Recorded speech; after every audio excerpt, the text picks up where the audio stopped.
If you've ever wondered why your cousin's band's flyer looks like it was made in MS Paint, it's probably because it was. And if you've ever thought the newsletter you get from your HOA looks like it was designed by somebody's grandparent, that's probably true too. What these folks needed was a good graphic designer. Graphic designers are the unsung heroes of the visual world, often forced to incorporate vague feedback, endure harsh criticism, and tasked with making it pop on a shoestring budget. But despite the challenges, graphic designers ultimately live the dream of getting paid for doing what they love, making art. It's a tough gig, but the chance to turn creativity into a career makes it all worthwhile. Hi, I'm Shireen Dooling. I'm a visual science communicator, and graphic design is my passion. I mean, here's how to become a graphic designer.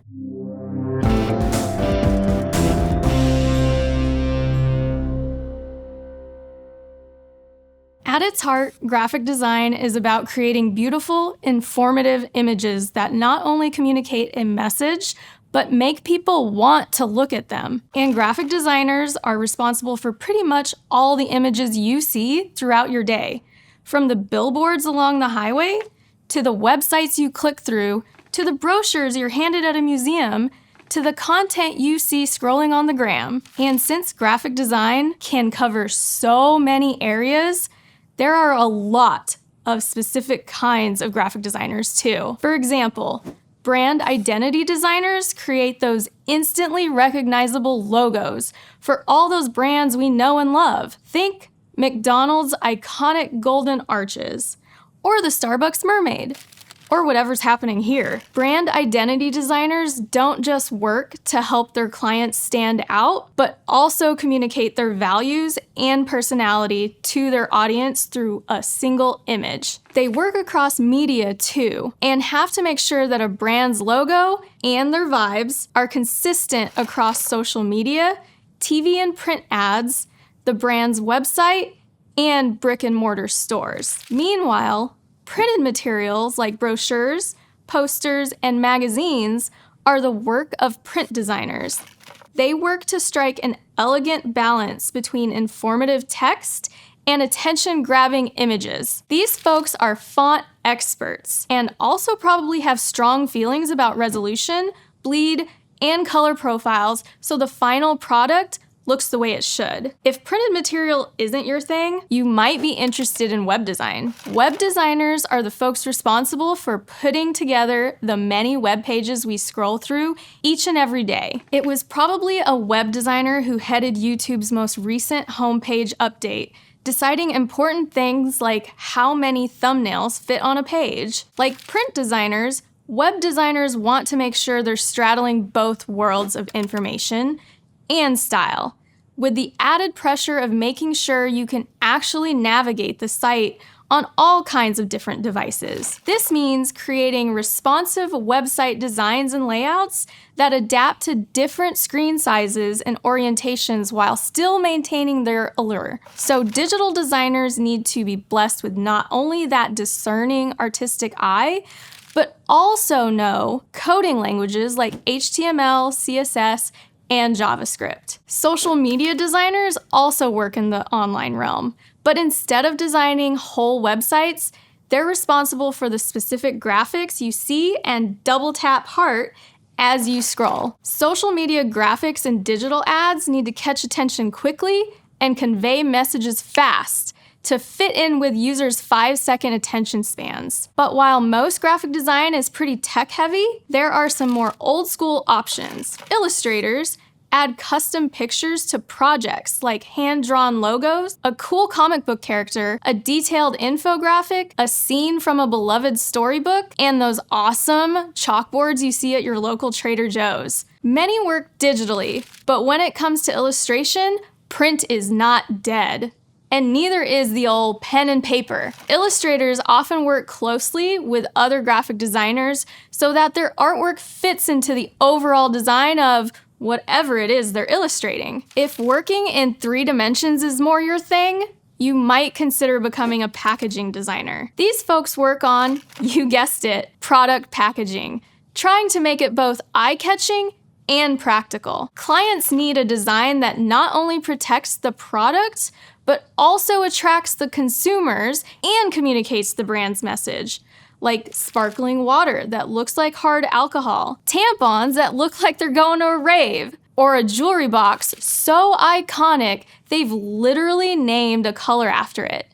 Tiffany blue. So you'll need to understand not only a brand's attitude and vibe, but also marketing psychology and manufacturing processes. And just like graphic designers don't only work in 2 dimensions, they don't only work with still images either. Motion graphic designers create animations and video graphics, adding dynamic content to various multimedia projects. They use software like After Effects and Cinema 4D to create animated logos, explainer videos, and other moving visual content. Together with illustrators, motion graphic designers make animations come to life. And to make all that happen, these folks need a strong sense of timing and storytelling, plus mad technical skills in animation and video production. Basically, when it comes to graphic design, there's a little something for everyone. And just like there are many kinds of graphic designers, there are tons of different ways to make that moolah as a graphic designer too. Many graphic designers work freelance, meaning they take on individual clients according to their schedule. Freelancers have a lot of flexibility with their schedule, meaning they can take a month off to paint their masterpiece mural if the siren song calls. But on the flip side, they don't get access to benefits like health insurance, and the job security can be iffy at best. For a slightly more stable option, you could work for an agency, which is like an office complete with a water cooler and a bunch of other graphic design coworkers to make awkward small talk with. Bounce your ideas off of. Larger brands hire agencies to complete their graphic design projects. So while agency work gives you a lot more stability than freelancing, you do end up with essentially 2 bosses on any given project. Your creative director at the agency and your brand contact client. Some brands hire graphic designers in-house. These folks work pretty much exclusively with the brands they're hired by. Pros include being the resident graphic design expert and the coolest, artsiest kid in the office. Cons include having your artistic soul deeply misunderstood. The pay for graphic design is as varied as the different roles you can take on. According to the Bureau of Labor Statistics, the average pay is around $59,000 a year or $29 an hour for those freelancers charging hourly for their labor. And while $60K may not seem like much, it's still a whole lot more than other jobs in the arts. Plus, many graphic designers can make up to 6 figures as they grow their experience and the number of certifications they get. But no matter what kind of graphic designer you are or where you work, all graphic designers need to be effective communicators and patient collaborators.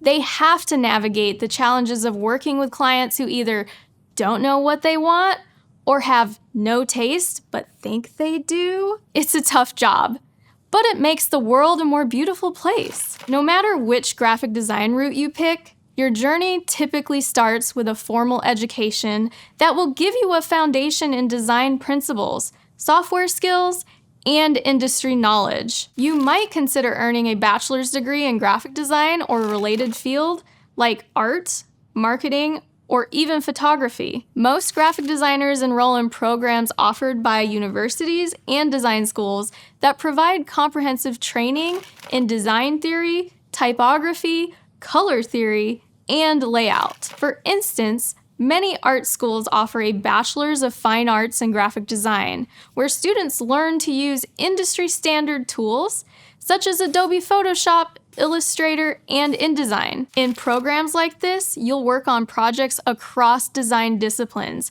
including designing logos, creating promotional materials, and developing digital content. These programs focus on critical thinking and creative problem solving through project-based learning and design critiques, and give you a chance to get into the nitty-gritty of all aspects of graphic design. Another option is a Bachelor of Arts in Graphic Design, which offers a broader liberal arts education alongside core design courses and is available at most colleges and universities. The biggest difference between a BFA and a BA in graphic design is just how much time you'll spend in the studio courses rather than general education classes like English or history. Or for folks specifically interested in the technical aspects of design, a Bachelor's of Science in graphic design might be the move, with additional coursework in computer science and information technology, which is what I ended up doing. Apart from what you learn in the classroom, pretty much all degrees will also involve hands-on internships. Internships provide practical experience in real-world settings, allowing you to apply your knowledge to actual design projects, as well as help make connections to professionals in your field. But even when your brain is full of all of this and you have a shiny new degree, you'll probably have to keep learning. Continuing education and professional development are super important to advancing in the graphic design field. The design industry is constantly evolving with new technologies and trends, and you don't want to be left behind. Many graphic designers get additional certifications, attend workshops and conferences, or take additional classes throughout their career to further their expertise. For example, the California Institute of the Arts offers a bunch of continuing education programs that help designers stay updated with the latest design practices and software and keep one step ahead of the robots coming for their jobs. And software companies themselves often offer certifications too. The Professional Association of Design and membership organizations like them facilitate workshops, seminars, and design competitions that help designers refine their skills and expand their professional networks. Sometimes continuing your education is less about sharpening your design skills and more about learning the ropes of a specific industry you're designing for. Like if you want to make graphics for NASA, you don't have to go out and become an astronaut. But you should make an effort to brush up on your space facts and take a course or at least watch a couple episodes of Cosmos. Finally, some graphic designers decide to continue their education more formally. They might pursue a Master's of Fine Arts in graphic design, which focuses on creative research and personal style development, or a Master's of Arts in graphic design, which balances theoretical studies with practical skills. These advanced degrees definitely aren't necessary to have a fruitful graphic design career, but they can boost your job prospects and beef up that salary. But if a formal college education isn't for you, there are a lot of alternative routes to becoming a graphic designer. Like if you've got that artistic eye, but not the technical chops, you could enroll in online courses and programs. These provide flexibility and accessibility, plus a lower price tag than traditional college degree. Platforms like Coursera, Udemy, and Skillshare offer comprehensive courses in graphic design, covering everything from fundamental principles to advanced techniques. These courses are often taught by industry professionals and can be cost-effective ways to gain valuable skills. There are also specific design boot camps. These programs are a practical, hands-on experience and the chance to work on real-world projects in a really short amount of time. They can also be an excellent way to network with other aspiring graphic designers and industry professionals. Think of it as a design summer camp. Mentorship and apprenticeship are also a great way to learn about graphic design. Working directly with experienced designers can offer hands-on learning opportunities and insights into the industry. Organizations like the Professional Association of Design have mentorship programs and networking events that can help aspiring designers connect with professionals. But you could also just reach out directly to designers whose work you admire. No matter your route, building a strong portfolio is your ultimate goal. Your portfolio showcases your best work and can be shared easily with potential clients or employers to blow their socks off with what you can do. Websites like Behance and Dribbble are popular platforms for designers to display their portfolios online and gain exposure. You'll probably want to create a physical portfolio too, especially for in-person interviews or if you've been working with print media. If graphic design is all about showing off a brand or product, your portfolio is all about showing off yourself, the ultimate brand and product. Portfolio in hand, you'll then be ready to flex your mad design chops in the real world. Your first step is to figure out if you want to work as a footloose freelancer or a salary-earning employee. Many college programs offer job placement services, helping you find an entry-level position at design firms, marketing agencies, or in-house design teams. You can also scout job listings on sites like Indeed or Glassdoor. Or if there's a brand you totally vibe with, you can go straight to their website and check out any open positions. Getting started as a freelancer might require a little more elbow grease, since you'll have to build up your own client roster. To nab freelance clients, it's important to have a kick-ass online presence to attract eyes and jobs. You might also have to start out taking lower-paying gigs to build exposure and make connections. But generally, once folks start seeing the great stuff you're churning out, graphic design clients can start to expand like a really aesthetic snowball rolling down a really aesthetic hill. No matter which path you choose, keep learning, stay updated with design trends, and don't forget to enjoy the ride. After all, you're getting paid to make art, and that's pretty awesome. But if you aren't totally sure if a career as a graphic designer is right for you just yet, there are plenty of ways to test the waters. Instead of signing up for a whole course on graphic design, you could check out a one-day workshop to learn new skills and catch the vibe. You might also start doing some casual design work for your friends, like creating a flyer for a blowout birthday party or an ad for a community garage sale. You can even work on projects just for fun, like creating Photoshop portraits or designing the logo for a made-up business or improving the logo of a pre-existing business that just isn't quite there. If you're confident enough, you could even take on 1 or 2 freelance gigs. There's nothing like a real client's "Can you give it a little more pop? Can you make it pop a little bit more? More pop!" to give you the full experience. And definitely experiment with creating a portfolio. If you find joy in seeing your work come together, you're on the right track. There are just as many different ways to be a graphic designer and different roads to get there as there are fonts available for download on the internet. And like fonts, pretty much all of them are pretty great. You just choose the one that fits your vibe. Okay, well, almost all of them. I'm still waiting for the moment where Wingdings are practical in my professional life. Once you're off on your career as a graphic designer, you'll get to make art for a living and get paid for it. You'll tackle fun design challenges, bring projects from vision to reality, and occasionally deal with, let's say, quirky client requests. So go forth and kern, color, overlay, and all that jazz.